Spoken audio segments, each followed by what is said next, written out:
LAPD and the county medical examiner are quietly and now publicly contradicting each other in the case of Celeste Rivas. Yesterday, a source inside the medical examiner's office told TMZ that they're doubling down, quadrupling down, and 6 times confirming that Celeste's remains arrived partially frozen, a forensic detail they say is unmistakable. And in a minute, I'll tell you why I agree with these forensic details. LAPD sources continue to push back, disputing parts of that description and claiming the body was not decapitated and not frozen.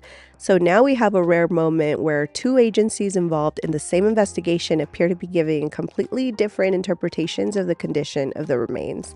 And when forensic terminology gets misunderstood, especially by detectives who often don't specialize in pathology, things can get messy fast. So I'm going to try and break down what's actually going on, what partially frozen really means, and why this single detail might be the biggest key, the bombshell to the timeline of Celeste's death. To be clear, no one has been formally accused of any wrongdoing, no one has been arrested, and no one has been charged, and the medical examiner has not publicly ruled this a murder, at least not yet and not that we know of. But multiple reputable outlets, TMZ, People, NBC, are now reporting that law enforcement sources describe this investigation as a murder probe. That means detectives are treating the case as if a murder has occurred, even if the cause of death is still officially deferred at the medical examiner's office. And with that one subtle shift in language from simply homicide investigation to murder probe, suddenly the puzzle pieces start lining up. And with David considered a suspect, the freezer evidence, the freezing thawing cycles, the remote late night Santa Barbara trip, the Tesla movements, and the dismemberment itself, it all begins to suggest planning, staging, transporting, concealing, the kinds of behaviors that point towards premeditation. And that legally is what separates a homicide from a murder. To talk about these topics, I'm going to take us through 2 likely scenarios. We're going to use a lot of forensic science, the law enforcement leaks, and some clues the private investigator has shared with us to dive very deep into 2 scenarios that are kind of leading the internet chatter this week. Before I jump into scenario A and scenario B, I just want to share some context and set the groundwork so that we can understand both scenarios fully. And of course, they're just theories. They're only speculation, and basically all I know is I don't know anything. In fact, I should give a disclaimer that I don't work in forensics. I'm a board-certified behavior analyst, certified brain injury specialist, PhD student. My undergrad was in neuroscience, and I only know about anatomy in detail from my experimental neurobiology classes. The only thing that I could bring to this discussion is academics. I'm just a nerd with a passion for criminal behavior analysis.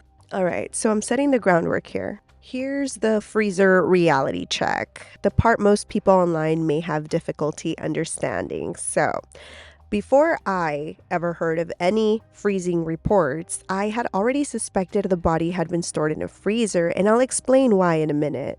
But now that TMZ confirmed it through law enforcement sources, there are some facts that must logically be true. And these are not speculation, it's just physics and forensic science. We know that a body cannot be stored in a regular fridge, a tiny attached freezer, or the little freezer drawer we all have at home.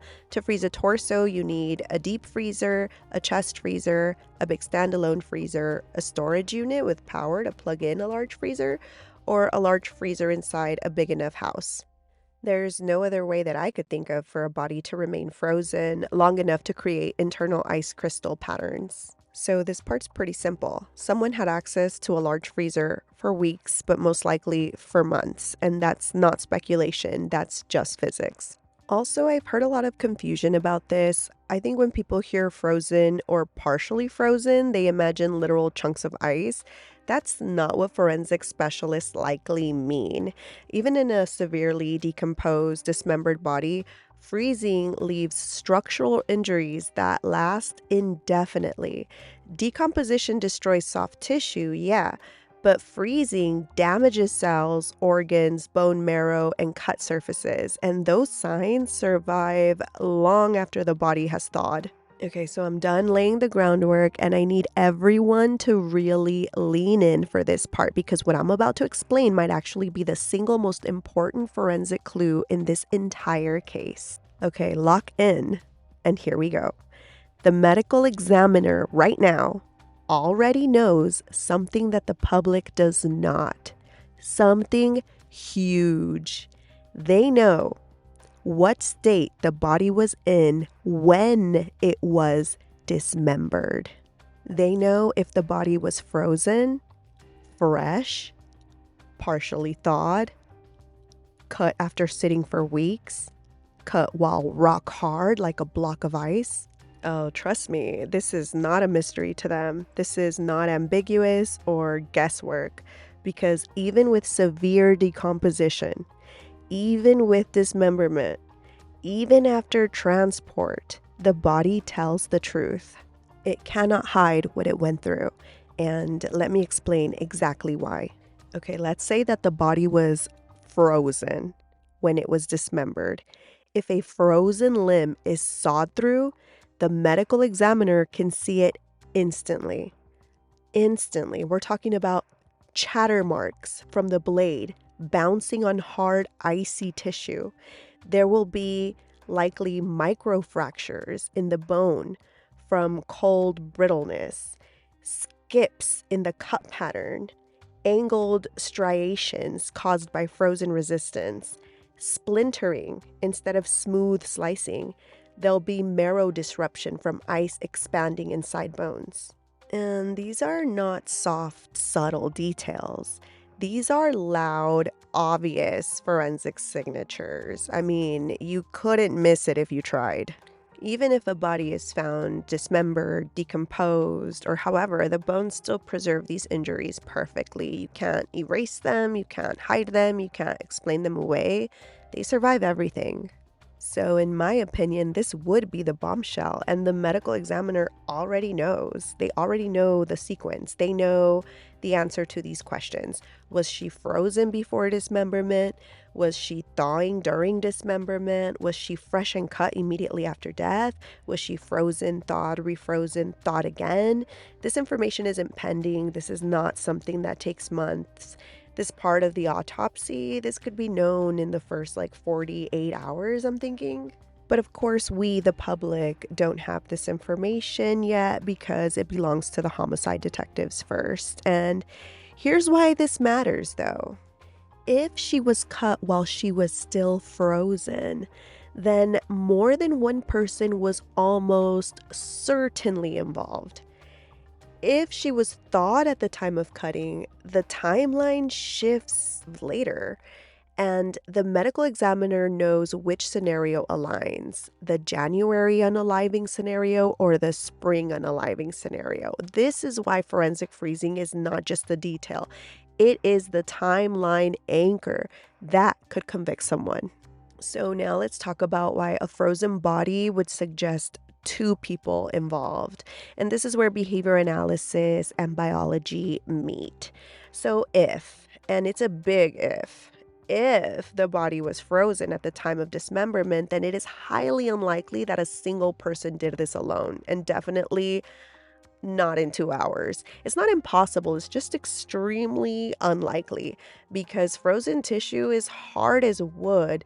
You need more force, more time, tool stabilization, repositioning, a lot of repositioning. And yes, even professional butchers struggle with frozen carcasses. It just ain't a one-man job. If someone tried to dismember a frozen torso alone, let's speculate. Let's say the suspect tried to do it alone. The medical examiner would see repeated failed cuts, switching of blades because they would have dulled out quickly, erratic angles, repeated attempts on the same bone, and slipping marks. And important here, it's also really loud. Saws hitting frozen flesh sound like construction work.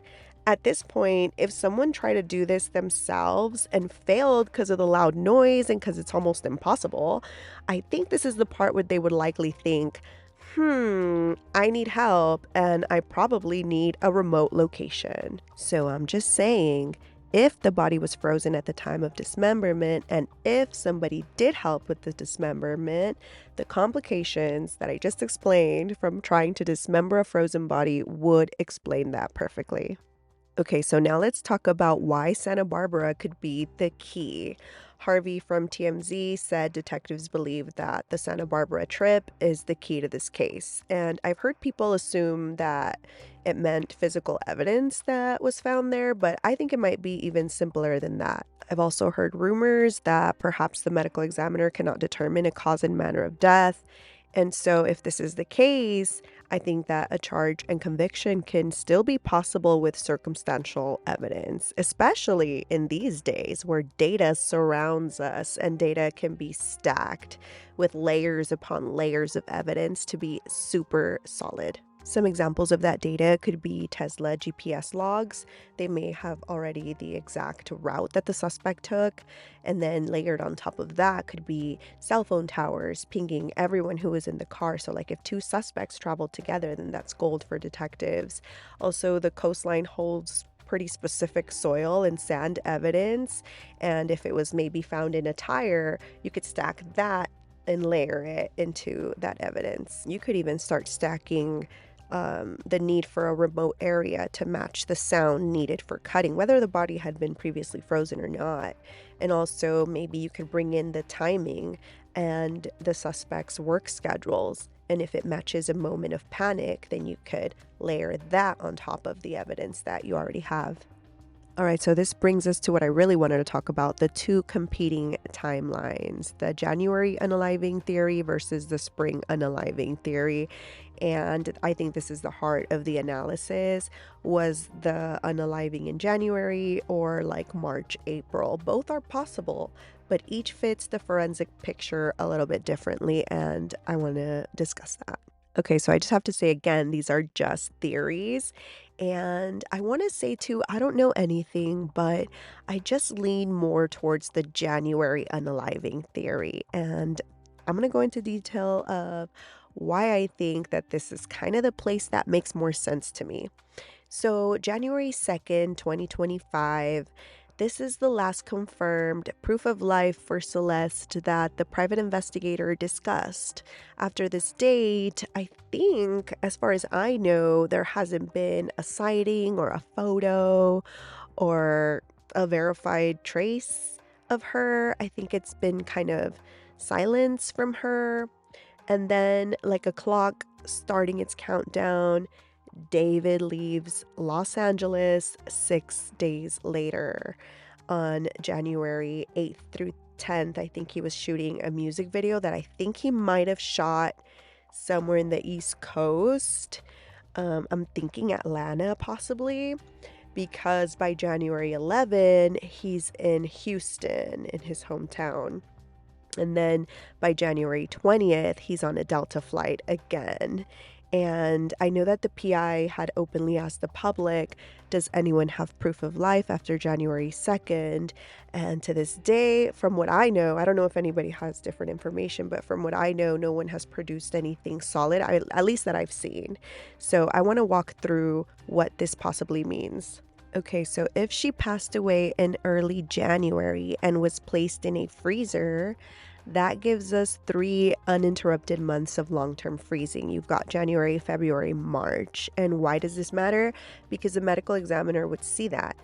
It's not speculation, it's not guesswork. Freezing leaves permanent evidence inside the body, even after thawing, even after decomposition, even after dismemberment. We already talked about it, but I just want to say it again.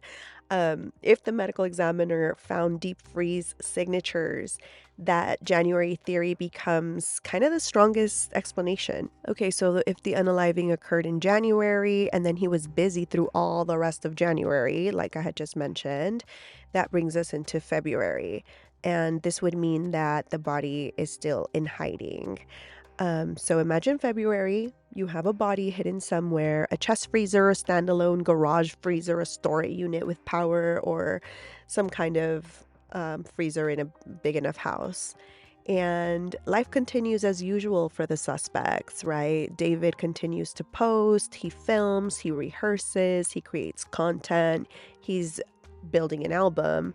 And when someone freezes a body, they do create some mental distance. It becomes like a problem for later, a problem they think they could manage, and the freezer buys time. But then March arrives, and suddenly that borrowed time is running out. The suspect may be looking at their calendar and seeing that the next 90 days are really busy. And I may have some dates wrong, but according to David's schedule, he had Paris Fashion Week in early March. And then April 11th through 20th was Coachella, and I know he performed there. And then right after Coachella, he went to Houston for a performance on April 27th. And then in May, I know that he went out of the country. I think that he had things scheduled. He was at the Philippines Festival and then the Korea Countdown performance.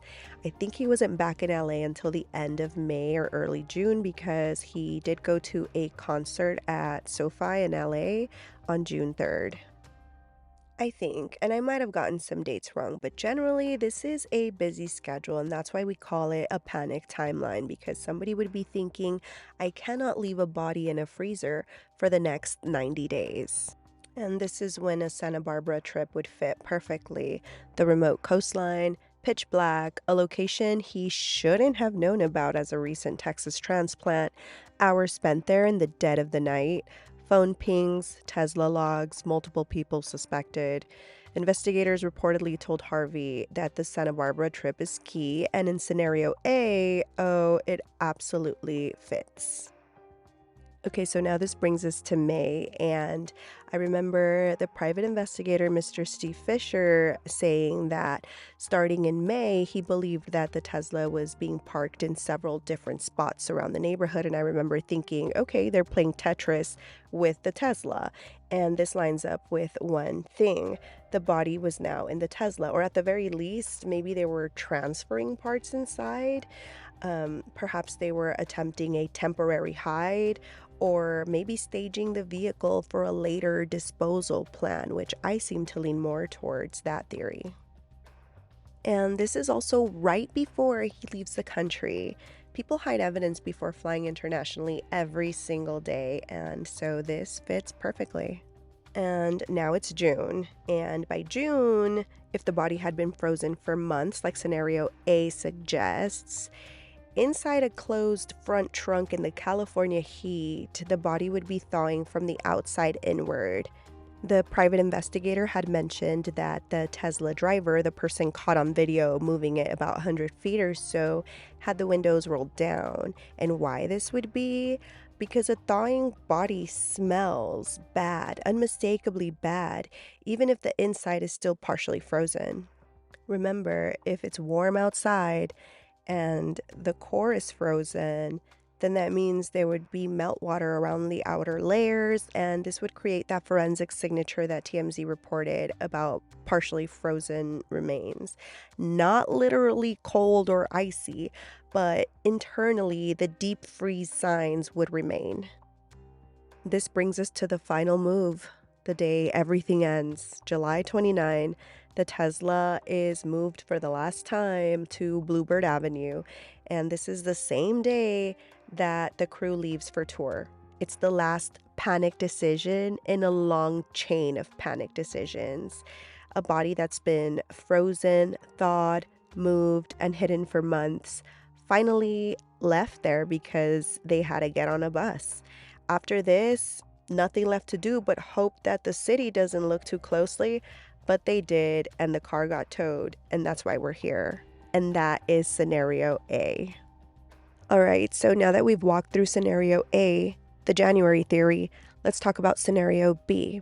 And before I begin, let me just say something clearly. There could be a scenario C and D all the way to Elemento P. There's endless ways that this could have unfolded, but I'm only sharing the two theories that are being discussed the most online right now. And these are just the ones people keep circling back to because they best match the public clues that we currently have. That's all. And again, all speculation, nothing is fact. All right, so scenario B. This is the spring unaliving theory. In this version, the sequence would go something like this. Sometime in early spring, either March or early April, Celeste passes away. And instead of freezing the body first, this theory says the killer panicked immediately. They don't wait, they don't strategize, they don't create distance. Instead, within a very short window, possibly within hours, they take Celeste's fresh body to Santa Barbara. And this could also explain why investigators told Harvey from TMZ that the Santa Barbara trip was key, because this places Celeste's body with whoever was on that Santa Barbara trip only moments after passing away. Very short temporal distance. Now, most things from scenario A would still fit the Santa Barbara trip in scenario B. Also, the two-person theory would still match even though the body would be fresh and not frozen, because fresh dismemberment without freezing is messy and it's still loud, it's chaotic, and it just would be extremely difficult for one person to do it alone. Dismembering a body in the wild is not the same as doing it in a bathtub. Naturally, I think the killer would have had help in this scenario as well. In scenario B, after the Santa Barbara trip, would be that freezer phase.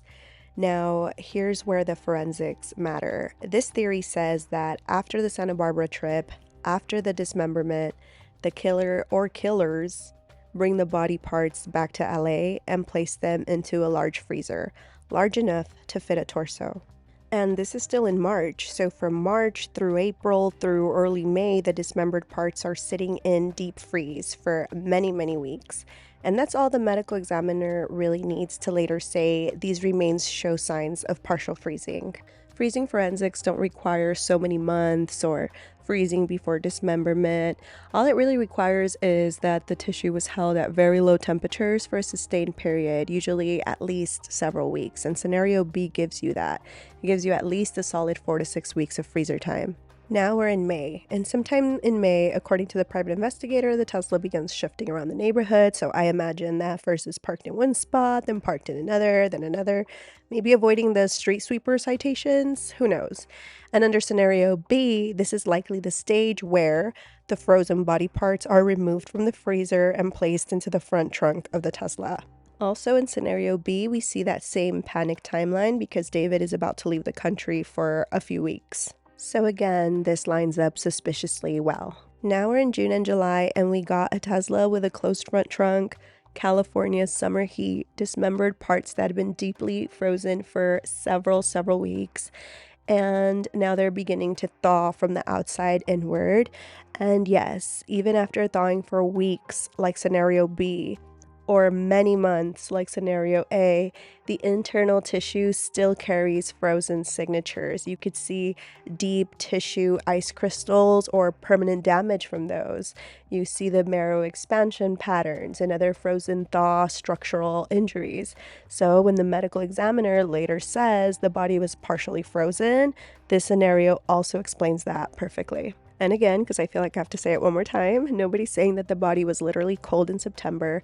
In forensics, partially frozen means that the tissue still carried that fingerprint from long-term freezer storage, like deep tissue ice crystals or permanent damage from those. This brings us to July 29, the final move. On this day, the Tesla is moved one last time. This may have been the same day that the singer and his team leave on the tour bus. This is the final panic decision. They drop the car, walk away, and hope nobody checks it. But they do, and that's how the tow yard eventually finds the remains and why the medical examiner still sees freezer signatures months later. And that's scenario B. It still fits, but in my opinion, I don't know, it just feels a little bit weaker than scenario A because the January theory gives us a much cleaner match to long-term freezing. And long-term freezer storage is simply easier to prove forensically with the tiny clues that we got.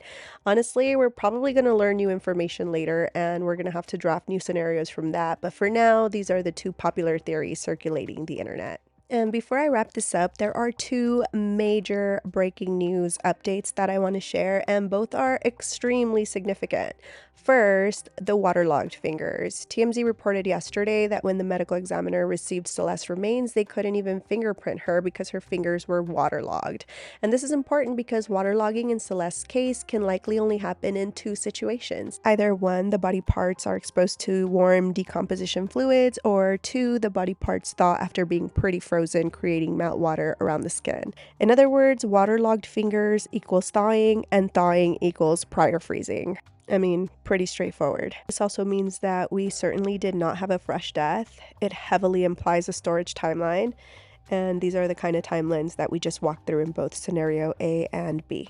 And the next breaking news that we got today, according to the New York Post, is that this case has now gone to a Los Angeles grand jury. And this is the next step before charges can be officially made. When the case goes to a grand jury, it typically means that this case is no longer preliminary. It's no longer exploratory, and it's actually moving forward. So now these citizens are going to privately review the evidence and decide whether there's enough evidence to bring criminal charges to their suspect or suspects, which we all hope that they do. Also, in closing, I think it's important to say this. This case is attracting international attention because it sits at the intersection of so many painful and complicated pieces.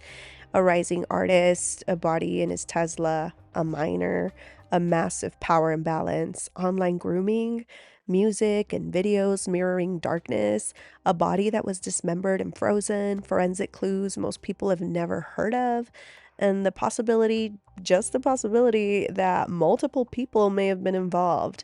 And that's not even it. Add to that the suspect has a celebrity defense attorney, someone who's going to absolutely bring in their own forensic experts, interrogate every detail, and challenge every inch of that medical examiner's findings. There's going to be a battle of experts, a battle of science, a battle of timelines, digital footprints, and ultimately a battle for a child who can no longer speak for herself anymore. This case is layered, it's emotional, and it's horrifying. And at the center of all this complexity, all this analysis, all this evidence, is a little girl, a child, a baby who should have been safe, who should have grown up, who should have gone to school and had a future. And instead, her story is now being told through GPS logs, freeze patterns. Oh my goodness, I get so emotional. And I need a minute. Okay, as a mother, especially a mother of teenage girls in high school, this reality hits me in a way that's hard to describe because this didn't happen in some faraway place. It happened here in Southern California, in places that we drive through every week, LA County, Riverside County. All this pretty much happened in our backyard. And also there were so many adults, friends, family, agencies, platforms, institutions, and they all ultimately failed her. Everyone failed to protect her. They failed to intervene. They failed to see the dangers. So whichever timeline is true, January or spring or some other, I know that one thing is absolutely clear. Celeste deserves justice. And I hope for her sake, for her family's sake, and honestly, for the sake of every child who's online, that investigators follow every breadcrumb, every clue, every trace until the entire story comes out. Celeste mattered and still matters. And thank you for listening. Thank you for caring. And I'll keep following every update. And I hope you have a happy Thanksgiving and a good night. Bye.